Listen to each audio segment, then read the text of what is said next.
إن الحمد لله نحمده ونستعينه ونستغفره ونعوذ بالله من شرور أنفسنا ومن سيئات أعمالنا من يهدي الله فلا مضل له ومن يضلل فلا هادي له ونشهد أن لا إله إلا الله ونشهد أن محمدا عبده ورسوله يا أيها الذين آمنوا اتقوا الله ولتنظر نفس ما قدمت لغد واتقوا الله إن الله خبير بما تعملون يا أيها الذين آمنوا اتقوا الله حق تقاته ولا تموتن إلا وأنتم مسلمون يا أيها الذين آمنوا اتقوا الله وقولوا قولا سديدا يصلح لكم أعمالكم ويغفر لكم ذنوبكم ومن يطع الله ورسوله فقد فاز فوزا عظيما. Amma ba'd. Mes frères et sœurs en islam, nous voici au troisième cours qui fait suite à la série de cours que nous avons commencé traitant du comportement et des vertus de notre prophète et messager Muhammad sallallahu alayhi wa sallam, vertus dont il a fait preuve de son vivant, mais aussi dont ses compagnons ont montré durant toute leur existence, ainsi que les tabi'in ont essayé de mettre en pratique, ainsi que tout musulman qui a décidé de le suivre continue à mettre en pratique et dont nous prions tout le monde à suivre, puisque ceci est source de bien infini. Et donc, la thématique de ce troisième cours s'intitule « Les vertus de la vérité dans les actes et propos à la lumière de l'exemple du messager d'Allah, Muhammad sallallahu alayhi wa sallam ». Encore une fois, la thématique c'est les vertus de la vérité dans les actes et les propos à la lumière de l'exemple du messager d'Allah, Muhammad sallallahu alayhi wa sallam. Et donc cette thématique attire notre attention pour montrer une des vertus, un des traits de caractère qu'avait le prophète sallallahu alayhi wa sallam, qui est qu'il était véridique, non seulement dans son fort intérieur, mais aussi dans ses propos. Et donc, c'est lui notre meilleur exemple. Et nous sommes tous, aujourd'hui musulmans, par la grâce et la miséricorde d'Allah, priés à suivre et à pratiquer notre vie durant.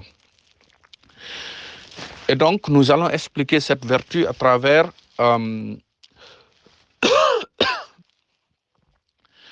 nous allons expliquer cette thématique à travers deux différentes vertus qui s'attachent toujours à la même thématique, qui exhorte tout musulman à être véridique, non seulement dans les propos, mais aussi dans les actions. La première vertu qui découle de cette thématique et que nous cherchons à détailler, à expliquer pour que ça profite aux musulmans, est que la vérité dans les actes et les propos favorise l'accès à l'agrément d'Allah, mais aussi au paradis. D'accord?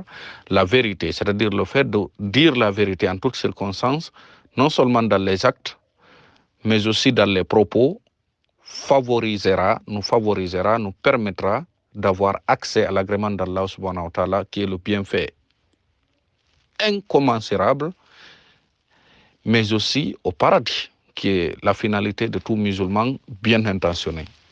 Et c'est quoi la preuve qui montre que la véracité dans les actes et les propos nous favorisera, nous facilitera l'obtention de l'agrément d'Allah, mais aussi au paradis? C'est le hadith du prophète sallallahu alayhi wa sallam, dans lequel il nous enseigne. An ibn Mas'ud qala Rasulullah sallallahu alayhi wa sallam, alaykum bis-sidq fa inna as-sidqa yahdi ila al-birr wa inna al-birra yahdi ila al-jannah wa ma yazalu ar-rajulu yasduqu wa yataharra as-sidqa hatta yuktaba inda Allahi siddiqa wa iyyakum wal kadhib fa inna al-kadhiba yahdi ila al-fujur wa inna al-fujura yahdi ila an-nar wa ma yazalu ar-rajulu yakdhibu wa yataharra al-kadhiba hatta yuktabu inda Allahi kadhaba. Muttafaqun alayhi. Signification: Abdullah ibn Mas'ud radiallahu anhu affirme que le messager d'Allah Muhammad sallallahu alayhi wa sallam a dit: attachez-vous à la vérité, car elle conduit à la piété qui elle-même mène au paradis. En effet, l'homme ne cesse de dire la vérité et de se l'imposer jusqu'à ce qu'Allah l'inscrive parmi les véridiques. Allahumma ja'alna minhum. Méfiez-vous du mensonge, car il conduit à la perversion qui elle-même mène à l'enfer. En fait, l'homme ne cesse de mentir et d'en faire une habitude jusqu'à ce qu'Allah l'inscrive parmi les menteurs, rapporté par Bukhari et Muslim. Et donc on apprend à travers ce hadith que le prophète sallallahu alayhi wa sallam nous montre la voie de la vérité, mais aussi la voie du mensonge. Il nous enseigne à travers ce hadith que la vérité mène au bien et le bien mène au paradis. Et l'homme ne cesse de dire la vérité jusqu'à ce que Allah l'inscrive parmi les véridiques. D'accord? Et à l'opposé, le mensonge mène au mal et le mal mène vers l'enfer. Et l'homme ne cesse de dire le mensonge jusqu'à ce qu'il soit inscrit parmi les menteurs. Et donc, ceci est un conseil d'une extrême importance à tout musulman afin qu'on se forge cette qualité de dire la vérité en toutes circonstances. En cas, dans tous les cas où l'islam oblige, recommande de dire la vérité. Parce qu'on sait, il y a de ces circonstances où, vu la circonstance, vu l'enjeu, il peut être autorisé à un musulman de mentir, notamment quand en cas d'extrême nécessité ou en cas de guerre entre croyants et non-croyants, donc dans des cas vraiment limités, sinon dans 99% des cas, il nous est imposé, il nous est recommandé de dire la vérité parce qu'on voit à quel point elle nous procure le bien. Un autre passage du Coran, je vais dire un autre dalil, une autre preuve qui justifie que la vérité mène au bien, c'est le verset numéro 33 de la sourate Al-Ahzab. C'est le verset numéro 35 de la sourate Al-Ahzab. La sourate Ahzab est la 33e sourate. Et donc, c'est le verset numéro 35 de cette sourate où Allah subhanahu wa ta'ala exhorte les vertus, met en avant les vertus, un certain nombre de vertus des musulmans, des croyants, et à cause desquelles Allah subhanahu wa ta'ala leur promet une récompense énorme auprès de lui Yawm al-Qiyamah.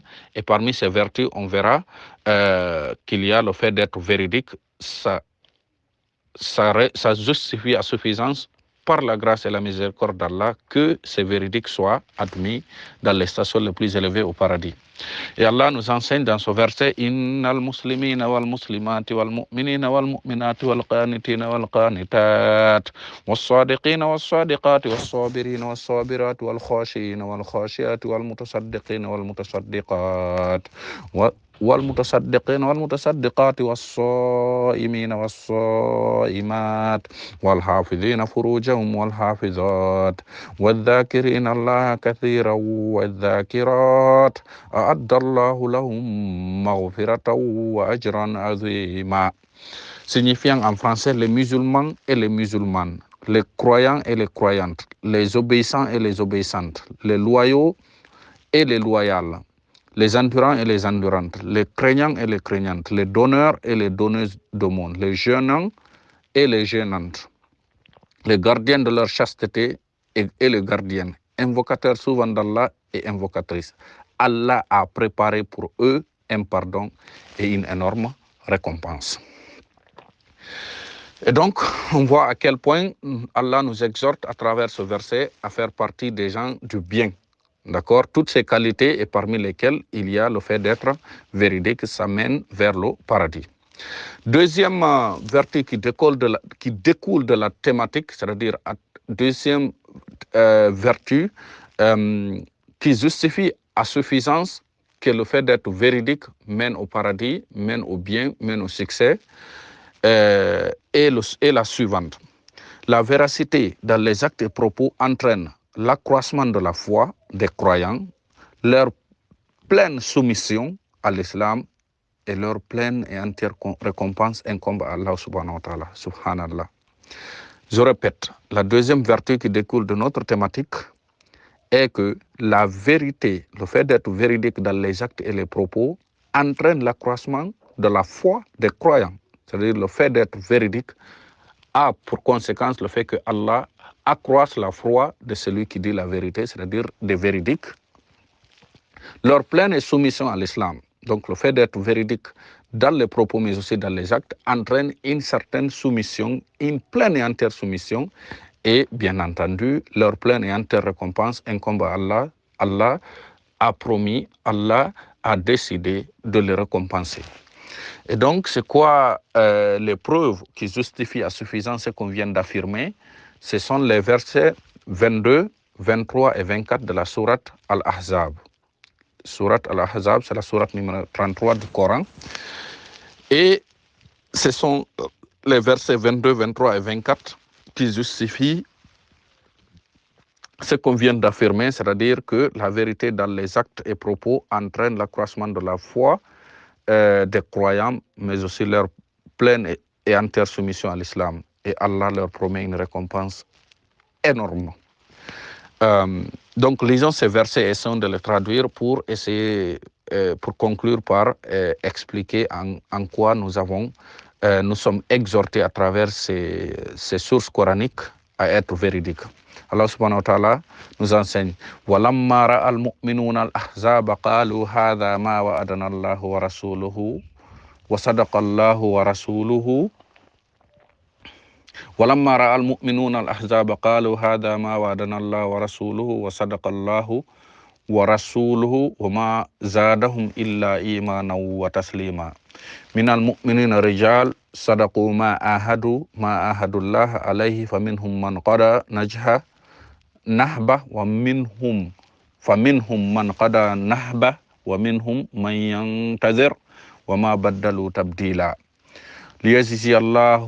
ليجزي الله الصادقين بصدقهم ويؤذب المنافقين إن شاء الله أو يتوب عليهم إن الله كان غفورا رحيما.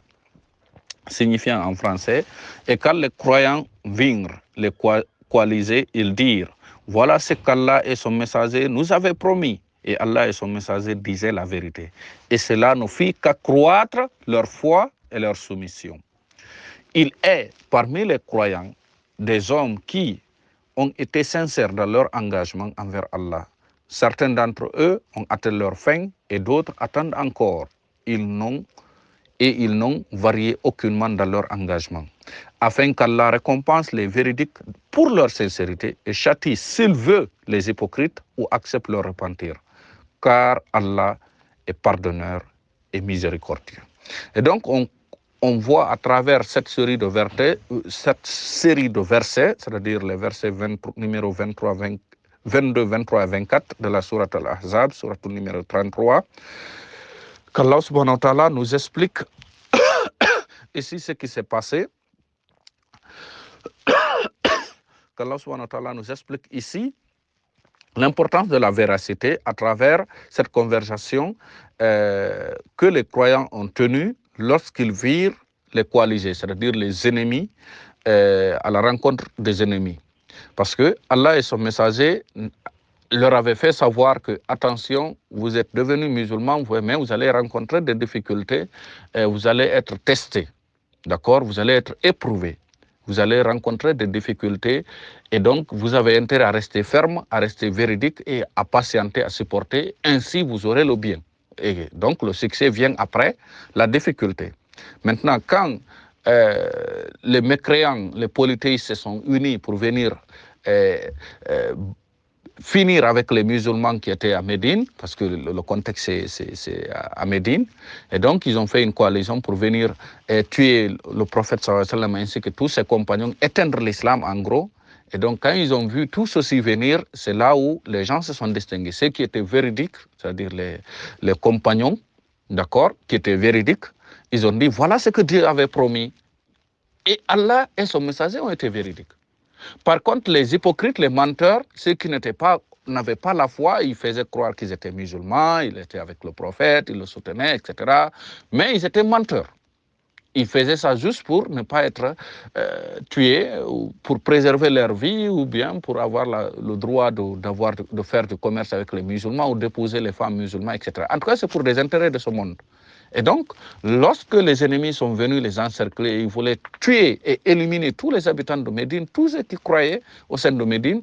Et voilà, les croyants ont dit, Allah et son messager nous avaient promis cela, voilà c'est ce qui se réalise. Et cela n'a eu de conséquence que le fait d'accroître leur foi et leur soumission. Par contre, les mécréants, je vais dire concrètement les hypocrites, et ils ont dit que non, ils nous ont promis que le mensonge, etc., etc. Et donc, Allah a distingué les deux groupes. Et donc, nous aussi, ceci est valable pour nous. Allah subhanahu wa ta'ala ainsi que son messager nous ont dit, lorsque nous devenons musulmans, il faut qu'on sache qu'on va être éprouvé. On va rencontrer des difficultés. Diminution de biens, diminution de personnes, c'est-à-dire le fait que des personnes décèdent, diminution d'argent, diminution des épreuves, d'accord?